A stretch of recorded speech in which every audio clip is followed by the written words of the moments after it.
मग आपण आपण बोलतो एकीकडं की गो संरक्षण करा, गो संरक्षण करा. इथे काय आमची काही गाई गुरं नाहीत का लोकांची? सगळे शेतकरी आहेत, प्रत्येकाच्या घरात गुरं आहेत, प्रत्येकाच्या गाई गुरं आहेत आणि ती इकडे वरती रानालाच चरायला येतात. या कंपनीतून एखादं पदार्थ बाहेर पडलं आणि तिथे गाय नाही काढली, ते गोहत्या झाल्यासारखंच आहे ना. दुधातून येणार परत ते तिचं.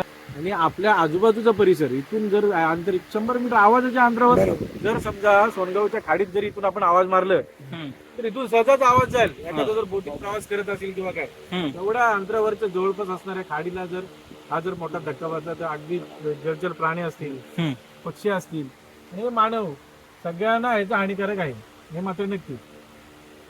ते यांची एखादी वस्तू जर बाहेर पडली, कंपनी शेवटी थोडंफार काय ना काहीतरी इकडे तिकडे होतं, तेच जर एखाद्या गवतावरती पडलं ते गवत गायीने खाल्लं, एखाद्या प्राण्यानं दुसऱ्या खाल्लं, तर त्याचं पण ते जीवनच धोक्यातच आहे ना. मग आपण बोलतो एकीकडं की गो संरक्षण करा, गो संरक्षण करा. इथे काय आमची काही गाई गुरं नाहीत का लोकांची? सगळे शेतकरी आहेत, प्रत्येकाच्या घरात गुरं आहेत, प्रत्येकाच्या गाई गुरं आहेत आणि ती इकडे वरती रानालाच चरायला येतात. या कंपनीतून एखादा पदार्थ बाहेर पडलं आणि तिथे गाय नाही काढली, ते गोहत्या झाल्यासारखंच आहे ना. दुधातून येणार परत ते तिचं पुढची. आणि ह्याच्यात इथं मुद्दा कसा आहे, आता आपण जे काही सहन करतोय हे आपल्याला माहिती आहे, पण पुढची पिढी आली ना, त्यांच्या समोर आदर्श आपण काय ठेवायचा?